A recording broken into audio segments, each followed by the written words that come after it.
Pemirsa, pandemi COVID-19 memberikan dampak buruk bagi setiap kalangan, tidak terkecuali bagi para perempuan. Di Hari Kartini ini kita kembali diingatkan bahwa setiap wanita adalah Kartini kecil bagi diri mereka sendiri. Mereka bisa siapa saja dan mereka yang ada di dekat kita seperti ibu, istri, kakak dan juga adik. Dan dari perawat hingga pelayan rumah mereka. Dan merekalah Kartini-Kartini di masa pandemi seperti saat ini. Pada masa pandemi COVID-19, kaum perempuan harus berjuang keras untuk bisa menghadapi berbagai permasalahan yang timbul. Permasalahan yang timbul di masa pandemi ini bisa mencapai 2 kali lipat lebih besar dibandingkan dengan sebelumnya. Tuntutan ekonomi di masa pandemi juga membuat seorang perempuan harus mampu menjadi guru, ibu rumah tangga hingga pekerja dalam satu waktu sekaligus. Selain itu, angka kekerasan pada kaum perempuan di masa pandemi pun juga meningkat.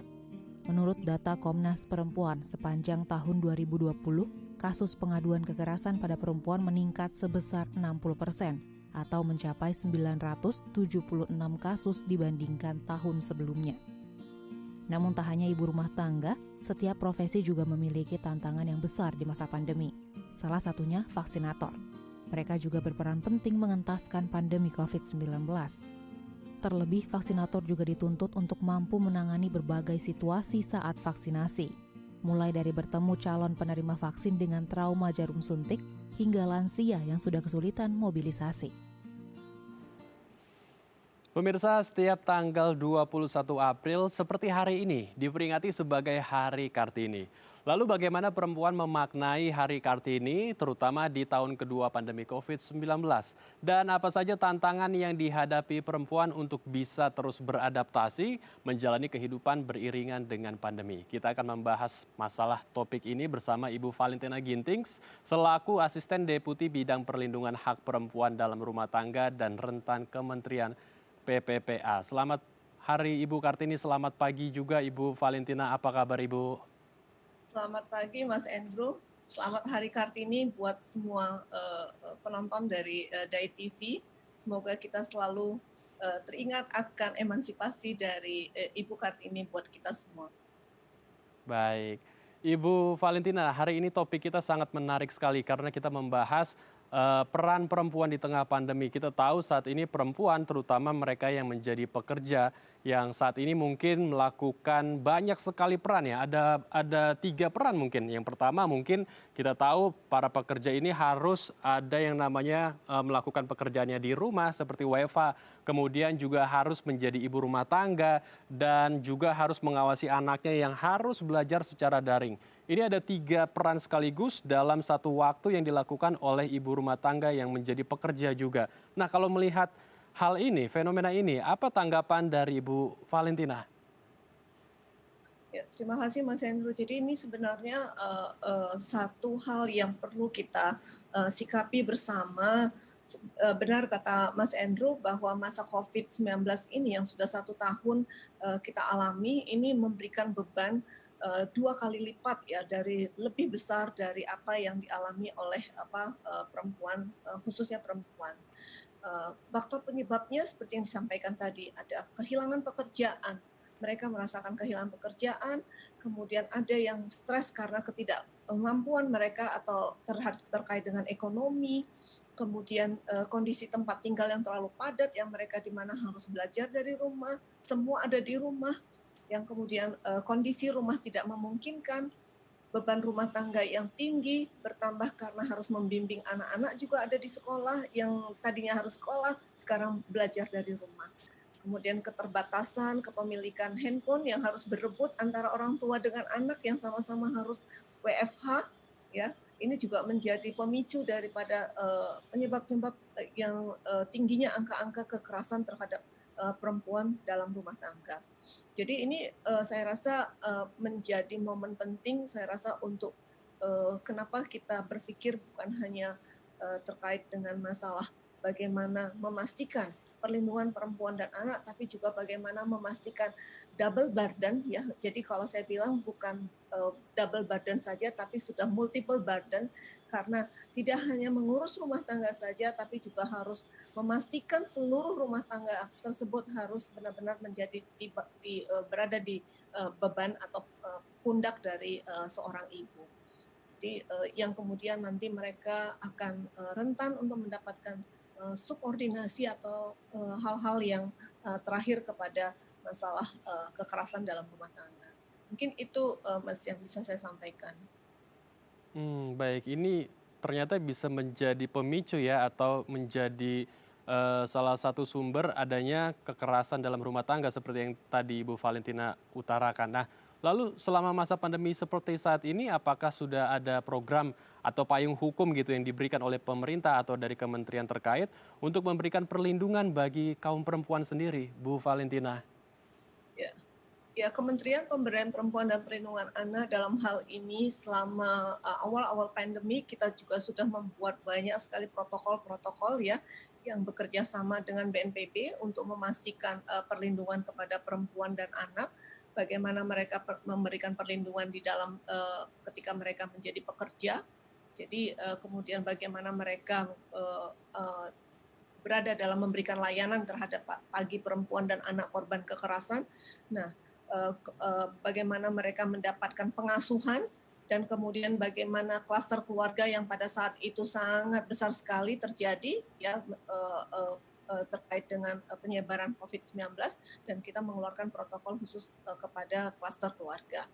Nah, ini artinya kebijakan-kebijakan ini sudah kami lakukan dan kemudian kebijakan lain yang kami lakukan adalah bagaimana melakukan refocusing terkait dengan anggaran-anggaran yang ada di kementerian untuk memastikan bantuan-bantuan spesifik kepada perempuan dan anak yang khususnya yang ada di daerah-daerah yang sangat rentan yang kemudian mereka masuk kepada ranah kemiskinan.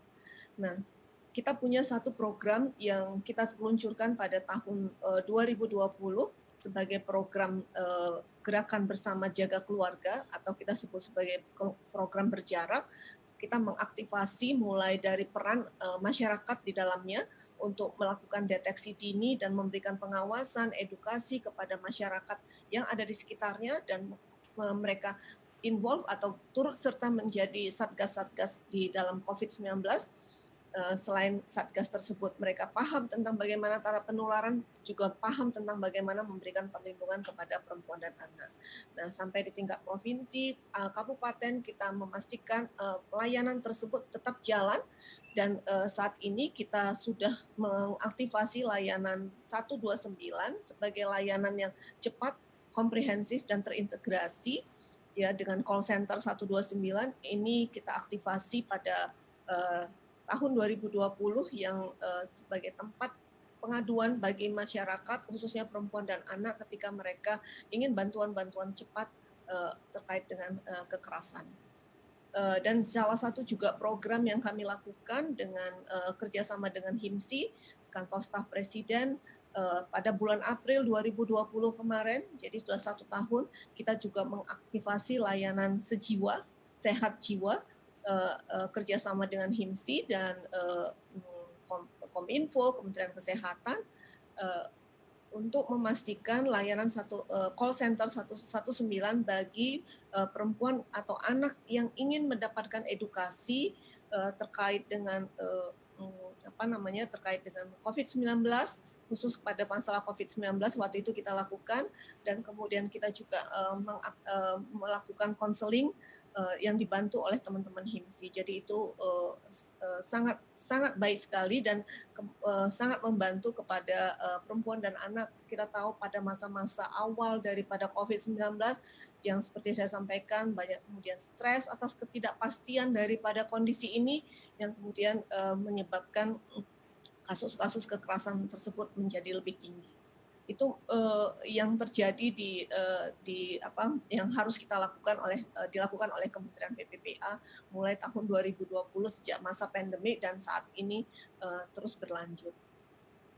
Baik, kita harapkan juga semua layanan itu bisa mempermudah para kaum perempuan dan juga anak agar mereka juga bisa semakin berdaya dan juga ada perlindungan khusus bagi mereka. Nah, berbicara mengenai hari ini Bu, Hari Kartini, kita tahu banyak juga para pekerja-pekerja perempuan yang kehilangan pekerjaannya, yang kehilangan mata pencahariannya. Lalu kalau kita berbicara mengenai pemberdayaan wanita dan berdaya, saya lebih suka dalam mengistilahkannya itu para perempuan yang kuat. Bagaimana agar para perempuan kuat, para perempuan yang bisa berdaya ini bisa memiliki jati diri yang benar-benar kuat juga, Bu, bisa memiliki kepercayaan diri dan nantinya bisa memiliki pekerjaan, terutama di tengah pandemi seperti saat ini, Bu Valentina. Ya, terima kasih Mas Hendro. Jadi Kementerian Pemberdayaan Perempuan dan Perlindungan Anak salah satunya adalah kita bicara tentang empower nih ya. Empower dalam arti di sini adalah berdaya dalam arti mereka harus punya posisi tawar terhadap diri mereka sendiri. Mereka harus punya kemandirian atas diri mereka sendiri.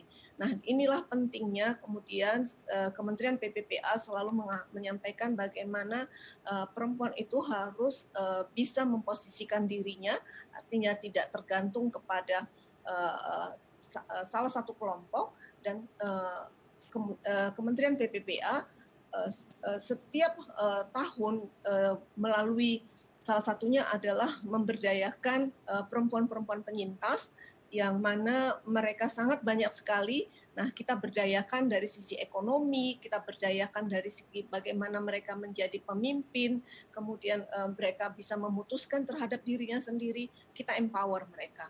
Jadi saat ini kita di masa Kartini, peringatan Hari Kartini saat ini saya rasa ini menjadi momentum yang baik sekali buat kita untuk memastikan kembali bahwa kemandirian perempuan itu menjadi penting dan menjadi catatan buat kita semua bahwa mengempower diri, jadi kemandirian dalam arti mengempower diri sendiri itu menjadi salah satu kunci keberhasilan daripada emansipasi.